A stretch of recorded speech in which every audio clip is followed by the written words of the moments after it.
जो भाई एनए की तैयारी कर रहे हैं और उनका एग्जाम अगले महीने लगा हुआ, तो मैं एनए के एग्जाम में आए हुए सारे क्वेश्चन आपको सॉल्व करा दूंगा। मैं आपको 1200 से भी ज्यादा क्वेश्चन आपको सॉल्व कराऊंगा, जिससे आपको यह फायदा मिलेगा कि आपको एनए के एग्जाम का कोई भी क्वेश्चन आपका साइंस का और जीके का आपके एग्जाम से बाहर नहीं जाने वाला है। बस आपको ये सारे क्वेश्चन देखते जाना और नोट करते जाना, इन्हीं का एक नोट्स बना लेना। आपको जब भी एग्जाम लगता है तो इन्हीं को तैयार करके आपको एग्जाम देने जाना है। तो आइए स्टार्ट करते हैं, सॉल्व कराते हैं आपको एनए के एग्जाम में आए हुए इन क्वेश्चनों को। वहीं दोस्तों ये पार्ट 10 है। अगर आपने पिछले वाले पार्ट नहीं देखे, आप प्लेलिस्ट में जाकर पिछले वाले पार्ट भी देख लेना और इनको सारे देखते हुए और इनका सभी का नोट्स आप बना के तैयार कर लेना। सबसे पहले मेरे को बायोलॉजी में आए हुए आपको 10 क्वेश्चन सॉल्व कराता हूँ। ये क्वेश्चन आप नोट करते ही जाइएगा। जो बायोलॉजी का हमारा पहला क्वेश्चन है, ये क्वेश्चन आपका एआरओ रोहतक में 2016 वाले एनए के एग्जाम में पूछा गया था। और इसमें पूछा क्या गया था, एक व्यक्ति से दूसरे व्यक्ति तक रोगों का संचालित करने वाले जीव को क्या कहते हैं। और जो हमारे 4 ऑप्शन दिए गए थे, पहला था हमारा हाइब्रिड, दूसरा था हमारा फ्रेगमेंट, तीसरा था हमारा वेक्टर और चौथा था हमारा क्लोन था। तो इसका सही आंसर कितना हो जाएगा, इसमें जिन भाइयों का आंसर निकल के आ रहा है ऑप्शन नंबर सी, उनका बिल्कुल सही आंसर हो जाएगा यानी वेक्टर आपका इसका बिल्कुल सही आंसर आपका हो जाएगा। दोस्तों ये सारे क्वेश्चन आप नोट करते चलिएगा।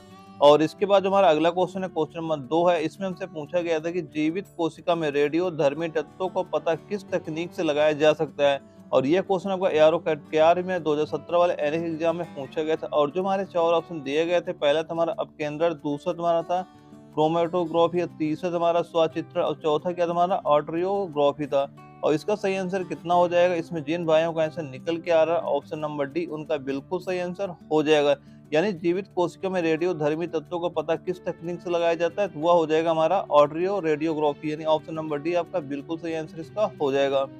और उसके बाद जो हमारा अगला क्वेश्चन था, क्वेश्चन नंबर 3 था। इसमें हमसे पूछा गया था कि निम्नलिखित में से कौन सा पदार्थ ओजोन परत को नष्ट करता है। और यह क्वेश्चन आपका एआरओ भोपाल में 2015 वाले एनए के एग्जाम में पूछा गया था। और जो हमारे 4 ऑप्शन दिए गए थे, पहला था हमारा सिलिकॉन था, दूसरा कार्बन था, तीसरा क्लोरीन था और चौथा क्या था, सल्फर था।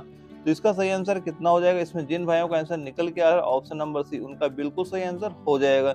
यानी क्लोरीन आपका बिल्कुल सही आंसर हो जाएगा। यानी कौन सा पदार्थ ओजोन परत को नष्ट करता है, तो वह हो जाएगा हमारा chlorine. Option number D C आपका बिल्कुल सही आंसर इसका हो जाएगा। और उसके बाद जो हमारा अगला क्वेश्चन है, क्वेश्चन नंबर 4 है। इसमें हमसे पूछा गया था कि बड़े मांसाहारी को क्या कहा जाता है। और जो हमारे 4 ऑप्शन दिए गए थे, पहला था हमारा प्राथमिक उपभोक्ता, दूसरा था हमारा माध्यमिक उपभोक्ता, तीसरा था हमारा तृतीयक उपभोक्ता और चौथा क्या था हमारा इनमें से कोई नहीं। तो इसका सही आंसर कितना हो जाएगा, इसमें जिन भाइयों का आंसर निकल के आ रहा है ऑप्शन नंबर सी, उनका बिल्कुल सही आंसर हो जाएगा। यानी बड़े मांसाहारी को क्या कहा जाता है, उनको कहा जाता है तृतीयक उपभोक्ता कहा जाता है। ऑप्शन नंबर सी आपका बिल्कुल सही हो जाएगा। और उसके बाद जो हमारा अगला क्वेश्चन था, क्वेश्चन नंबर 5 था। यह क्वेश्चन आपका आया था एआरओ कटिहार में 2017 वाले एनए के एग्जाम में पूछा गया था। इसमें पूछा क्या गया था, निम्नलिखित में से कौन सा पर्यावरण का एक जैव घटक है। और जो हमारे 4 ऑप्शन दिए गए थे, पहला था हमारा हरित पौधे, दूसरा था ऊर्जा, तीसरा था जल और चौथा क्या था, विकिरण था। तो इसका सही आंसर कितना हो जाएगा, इसमें जिन भाइयों का आंसर निकल के आ रहा है ऑप्शन नंबर ए, उनका बिल्कुल सही आंसर हो जाएगा। यानी कि निम्नलिखित में से कौन सा पर्यावरण का एक जैव घटक है, तो वह हो जाएगा हमारा हरित पौधे हो जाएगा। ऑप्शन नंबर ए आपका बिल्कुल सही हो जाएगा। और उसके बाद जो हमारा अगला क्वेश्चन है, क्वेश्चन नंबर 6 है। इसमें हमसे पूछा गया था कि निम्नलिखित में से कौन सा एक कण प्रदूषक नहीं है। और जो हमारे 4 ऑप्शन दिए गए थे, पहला था हमारा धूल, दूसरा था ओजोन, तीसरा था काजल और चौथा क्या था, धुआं था। तो इसका सही आंसर कितना हो जाएगा, इसका सही आंसर हो जाएगा, जिन भाइयों का आंसर निकल के आ रहा है ऑप्शन नंबर बी, उनका बिल्कुल सही आंसर हो जाएगा। यानी कौन सा एक कण प्रदूषक नहीं है, तो ओजोन हो जाएगा। ऑप्शन नंबर बी आपका इसका बिल्कुल सही आंसर हो जाएगा। और जो भाई आर्मी एनए के नोट्स लेना चाहते हैं और उनका एग्जाम बहुत पास आ गया और इतना टाइम बिल्कुल नहीं बचा है कि वो नोट्स बना सके, तो दोस्तों यह नोट्स उनके लिए बहुत ही जरूरी है। हम आपको इस नोट्स में बायोलॉजी के, केमिस्ट्री के, फिजिक्स के और जीके जीएस के इन सभी के एनए के एग्जाम में आए हुए सभी के 1,000 क्वेश्चन से ज्यादा आपको प्रोवाइड कराएंगे। और सभी सब्जेक्ट के नोट्स, यानी जैसे बायोलॉजी हो गया, हमारा केमिस्ट्री हो गया, मैथ हो गया, इन सभी के नोट्स आपको हैंड राइटिंग में प्रोवाइड करा दूंगा। वहीं दोस्तों अगर आप ये नोट्स तैयार कर लेते हैं तो आप 40 से ज्यादा क्वेश्चन बहुत ही आसानी से कर सकते हैं। तो देर किस बात की, दिए गए व्हाट्सएप नंबर पर अभी संपर्क करें। और इसके बाद जो हमारा अगला क्वेश्चन है, क्वेश्चन नंबर 7 है। इसमें हमसे पूछा गया था कि ताजमहल संगमरमर कैंसर से क्यों पीड़ित है। ये क्वेश्चन आपका एआरओ लखनऊ में 2018 वाले एनए के एग्जाम में पूछा गया था। और जो हमारे 4 ऑप्शन दिए गए थे, पहला तुम्हारा क्लोरोफ्लोरोकार्बन के कारण, दूसरा तुम्हारा नाइट्रोजन डाइऑक्साइड के कारण और तीसरा तुम्हारा कार्बन डाइऑक्साइड के कारण और चौथा क्या तुम्हारा सल्फर डाइऑक्साइड के कारण। तो इसका सही आंसर कितना हो जाएगा, इसमें जिन भाइयों का आंसर निकल के आ रहा है ऑप्शन नंबर डी, उनका बिल्कुल सही आंसर हो जाएगा। ताजमहल संगमरमर कैंसर से क्यों पीड़ित है, तो इसका सही आंसर हो जाएगा ऑप्शन नंबर डी, यानी सल्फर डाइऑक्साइड के कारण आपका बिल्कुल सही आंसर आपका हो जाएगा। और उसके बाद जो हमारा अगला क्वेश्चन था, क्वेश्चन नंबर 8 था। इसमें हमसे पूछा गया था कि हमारे शरीर की कौन सी कोशिका को लोकप्रिय रूप में मानव शरीर का सिपाही कहा जाता है। और यह क्वेश्चन आपका एआरओ मऊ में 2016 वाले एनएक एग्जाम में पूछा गया था। और जो हमारे 4 ऑप्शन दिए गए थे, पहला था हमारा लाल रक्त कणिका है, दूसरा था हमारा एसिडोफिल्स और तीसरा था हमारा श्वेत रक्त कणिका और चौथा क्या था हमारा बेसोफिल्स। तो इसका सही आंसर कितना हो जाएगा? इसमें जिन भाइयों का आंसर निकल के आ रहा है ऑप्शन नंबर सी, उनका बिल्कुल सही आंसर हो जाएगा। यानी हमारे शरीर की कौन सी कोशिका को लोकप्रिय रूप में मानव शरीर की सिपाही कहा जाता है? तो श्वेत रक्त कणिकाएं आपका बिल्कुल सही आंसर हो जाएगा। ऑप्शन नंबर सी आपका बिल्कुल सही आंसर इसका हो जाएगा। और उसके बाद जो हमारा अगला क्वेश्चन था, क्वेश्चन नंबर 9 था। इसमें हमसे पूछा गया था आहार नाल का सबसे लंबा भाग कौन सा है? और यह क्वेश्चन आपका एआरओ गुवाहाटी में 2019 वाले एनएक एग्जाम में पूछा गया था। और जो हमारे 4 ऑप्शन दिए गए थे, पहला था हमारा ग्रासनली, दूसरा था हमारा बृहदान्त्र, तीसरा था हमारा मुग्ध, चौथा क्या था क्षुद्रांत। तो इसका सही आंसर कितना हो जाएगा? इसमें जिन भाइयों का आंसर निकल के आ रहा है ऑप्शन नंबर डी, उनका बिल्कुल सही आंसर हो जाएगा। यानी आहार नाल का सबसे लंबा भाग कौन सा हो जाता है? वह हो जाता है क्षुद्रांत। यानी ऑप्शन नंबर डी आपका बिल्कुल सही आंसर इसका हो जाएगा। और उसके बाद जो हमारा अगला क्वेश्चन है, क्वेश्चन नंबर 10 है। इसमें हमसे पूछा गया था कि मानव रुधिर में कोलेस्ट्रॉल का समान स्तर कितना होता है? और इसमें जो हमारे 4 ऑप्शन दिए गए थे, पहला था हमारा 180 200 mg% और दूसरा था हमारा 140 150 mg%, तीसरा था हमारा 80 से 120 mg% और चौथा क्या था? इनमें से कोई नहीं। तो इसका सही आंसर कितना हो जाएगा? इसमें जिन भाइयों का आंसर निकल के आ रहा है ऑप्शन नंबर ए, उनका बिल्कुल सही आंसर हो जाएगा। मानव रुधिर में कोलेस्ट्रॉल का समान स्तर कितना होता है? वह होता है हमारा 180 से और 200 mg% होता है। यानी ऑप्शन नंबर ए आपका बिल्कुल सही आंसर इसका हो जाएगा। वही दोस्तों, ये सारे क्वेश्चन नोट करते जाना, आपको जब भी एनएक एग्जाम लगेगा उसमें यही सारे आपको क्वेश्चन वहाँ भी देखने को आपको मिल जाएंगे। और इसके बाद दोस्तों की अग्रिम केमिस्ट्री के भी आपको 10 क्वेश्चन नोट कराएंगे, जो कि आपके आर्मी एनएक एग्जाम में पूछे गए थे। और जिसमें हमारा पहला क्वेश्चन है, इसमें पूछा गया था कि जब 2 इलेक्ट्रॉन एक ही कक्षा में होते हैं, उनमें चक्रण कैसा होगा? और ये क्वेश्चन का एआरओ अहमदनगर में 2015 वाले एनएक एग्जाम में पूछा गया था।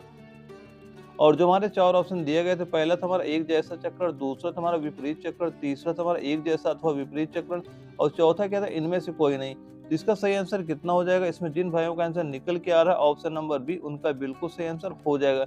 यानी कि जो 2 इलेक्ट्रॉन एक ही कक्षा में होते हैं, उनमें चक्र कैसा होगा? उनमें विपरीत चक्र होगा। यानी ऑप्शन नंबर बी आपका बिल्कुल सही आंसर इसका हो जाएगा। और इसके बाद जो हमारा अगला क्वेश्चन था, क्वेश्चन नंबर 2 था। इसमें हमसे पूछा गया था कि जब किसी तत्व के परमाणु के एक से ज्यादा द्रव्यमान संख्या होती है, तो उसे क्या कहते हैं? और यह क्वेश्चन आपका एआरओ जबलपुर में 2017 वाले एनएक एग्जाम में पूछा गया था। और जो हमारे 4 ऑप्शन दिए गए थे, पहला था हमारा आइसोबार, दूसरा था हमारा आइसोटोन, तीसरा था हमारा आइसोमर और चौथा क्या था हमारा आइसोटोप। इसका सही आंसर कितना हो जाएगा? इसमें जिन भाइयों का आंसर निकल के आया ऑप्शन नंबर डी, उनका बिल्कुल सही आंसर हो जाएगा। यानी जब किसी तत्व के परमाणु को एक से ज्यादा द्रव्यमान संख्या होती है, उसे क्या कहते हैं? उसे बोलते हैं आइसोटोप बोलते हैं। ऑप्शन नंबर डी आपका बिल्कुल सही आंसर इसका हो जाएगा।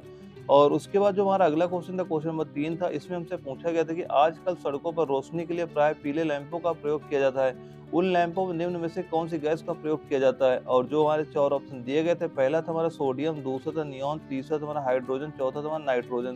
तो इसका सही आंसर कितना हो जाएगा? इसमें जिन भाइयों का आंसर निकल के आ रहा है कितना, ऑप्शन नंबर ए, उनका बिल्कुल सही आंसर हो जाएगा। यानी सोडियम गैस भरी रहती है उसमें। और उसके बाद हमारा अगला क्वेश्चन है, क्वेश्चन नंबर 4 है। इसमें हमसे पूछा गया था कि उर्वरकों के निर्माण में निम्नलिखित में से कौन सा तत्व प्रयोग में लाया जाता है? और यह क्वेश्चन आपका एआरओ जबलपुर में 2015 वाले एनएक एग्जाम में पूछा गया था। और जो हमारे 4 ऑप्शन दिए गए थे, पहला था हमारा सीसा, दूसरा था फ्लोरीन, तीसरा था हमारा एल्यूमिनियम, चौथा क्या था? पोटेशियम था। तो इसका सही आंसर कितना हो जाएगा? इसमें जिन भाइयों का आंसर निकल के आ रहा है ऑप्शन नंबर डी, उनका बिल्कुल सही हो जाएगा। यानी उर्वरकों के निर्माण में निम्नलिखित में से कौन सा तत्व प्रयोग में लाया जाता है? तो वह लाया जाता है पोटेशियम लाया जाता है। ऑप्शन नंबर डी आपका बिल्कुल सही हो जाएगा। और इसके बाद जो हमारा अगला क्वेश्चन है, क्वेश्चन नंबर 5 है। इसमें हमसे पूछा गया था कि पेयजल में कॉपर की अधिकतम अनुमत सांद्रण mg/लीटर में है। और यह क्वेश्चन एआरओ रोहतक में 2018 वाले एनएक एग्जाम में पूछा गया था। और जो हमारे 4 ऑप्शन दिए गए थे, पहला था हमारा 0.01, दूसरा था हमारा 0.05, तीसरा था हमारा 1 और चौथा क्या था? 2.0।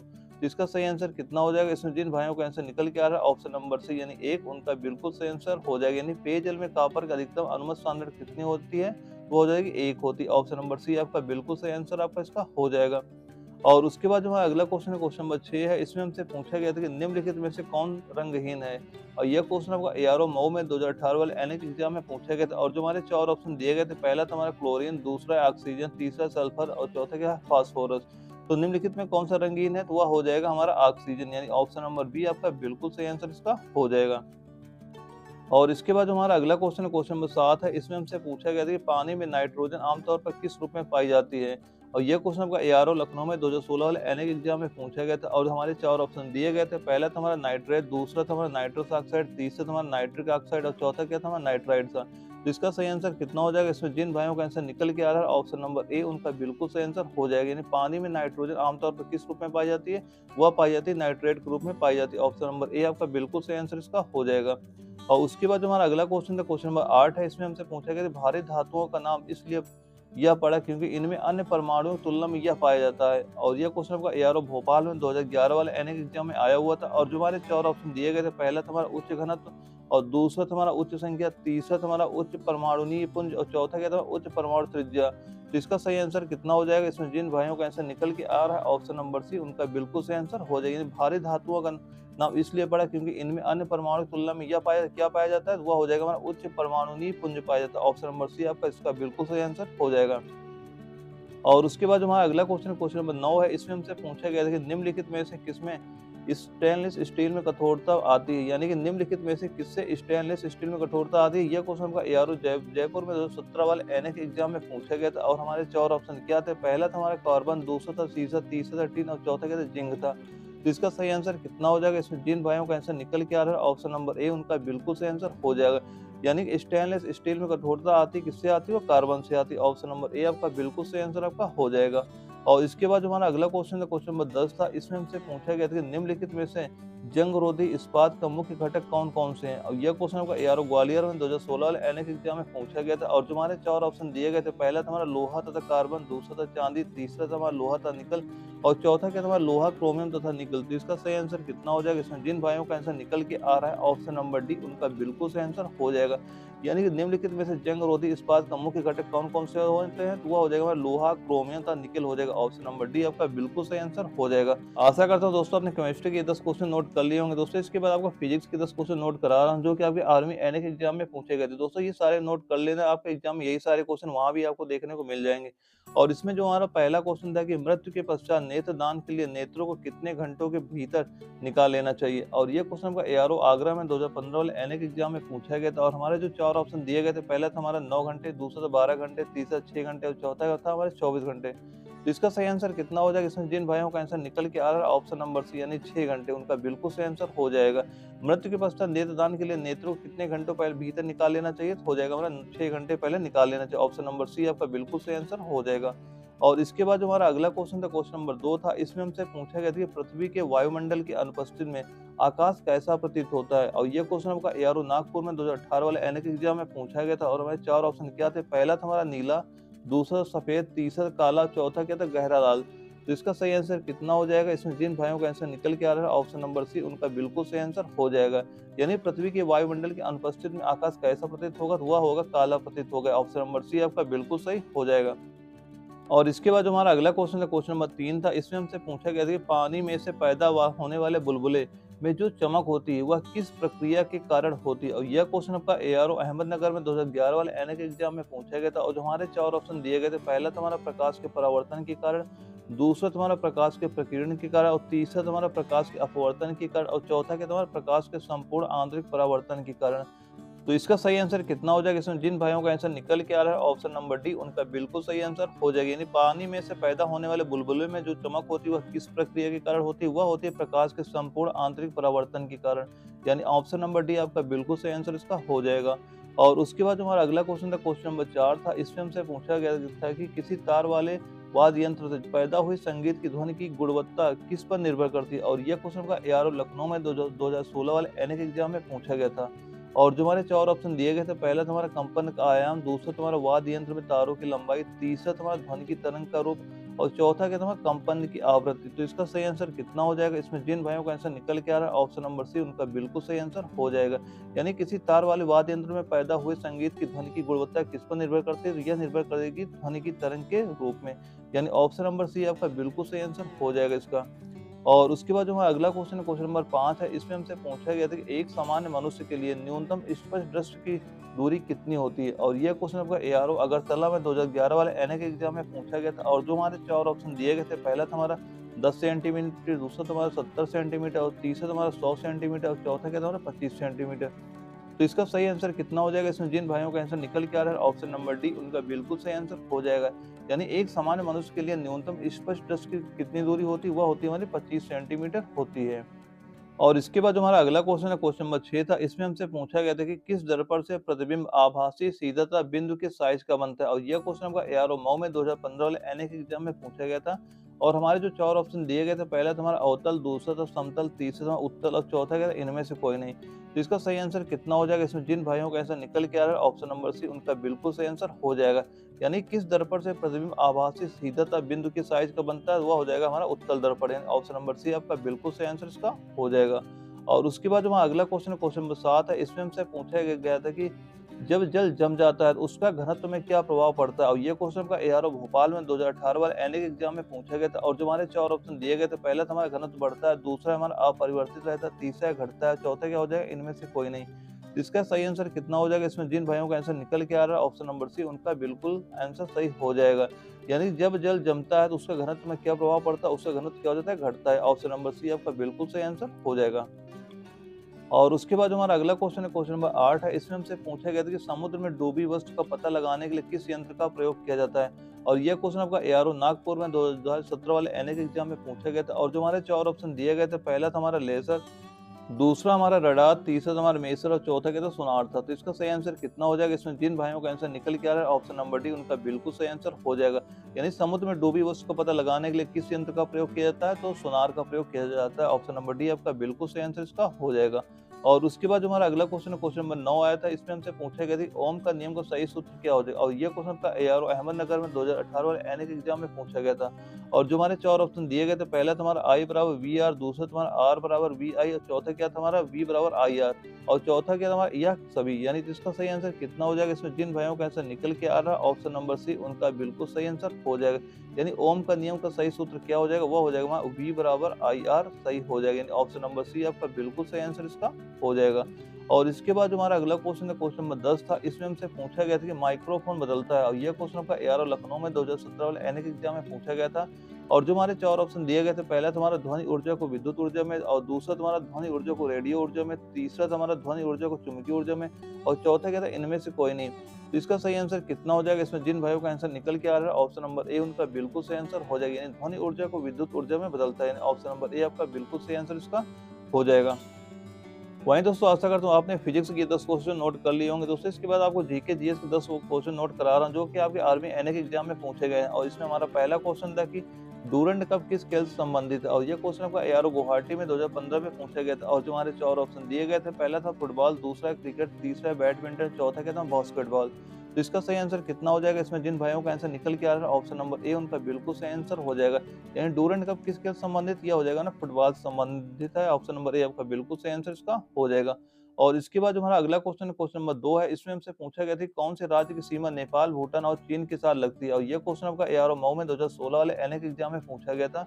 और हमारे 4 ऑप्शन क्या थे? पहला था गुजरात, दूसरा है आसाम, तीसरा है सिक्किम, चौथा है मध्य प्रदेश। तो इसका सही आंसर कितना हो जाएगा? इसमें जिन भाइयों का आंसर निकल के आ रहा है ऑप्शन नंबर सी उनका बिल्कुल सही हो जाएगा। यानी कौन से राज्य की सीमा नेपाल, भूटान और चीन के साथ लगती है? तो वह हो जाएगा सिक्किम राज्य की सीमा लगती है। ऑप्शन नंबर सी आपका बिल्कुल सही हो जाएगा।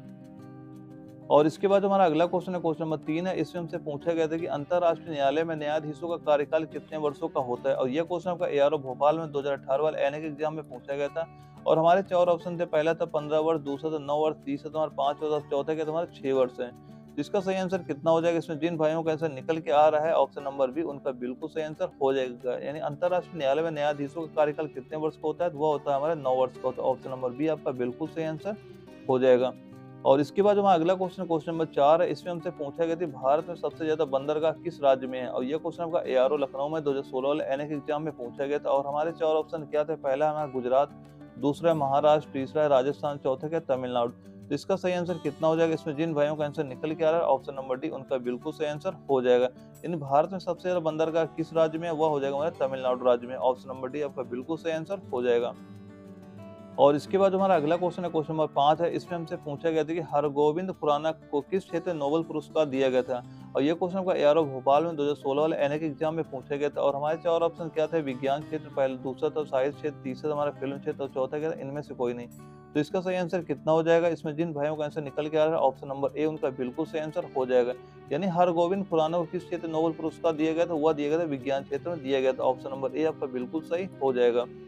और उसके बाद हमारा अगला क्वेश्चन था, क्वेश्चन नंबर 6 था। इसमें हमसे पूछा गया था कि सर्व शिक्षा अभियान किस प्रधानमंत्री ने शुरू किया था? और यह क्वेश्चन आपका एआरओ जबलपुर में 2015 वाले एनएक एग्जाम में पूछा गया था। और हमारे 4 ऑप्शन क्या थे? पहला था मनमोहन सिंह, दूसरा था अटल बिहारी वाजपेयी, तीसरा था इंदिरा गांधी, चौथे का नरेंद्र मोदी। तो इसका सही आंसर कितना हो जाएगा? इसमें जिन भाइयों का आंसर निकल के आ रहा है ऑप्शन नंबर बी उनका बिल्कुल सही हो जाएगा। यानी सर्व शिक्षा अभियान किस प्रधानमंत्री ने शुरू किया था? तो वह शुरू किया था अटल बिहारी वाजपेयी ने।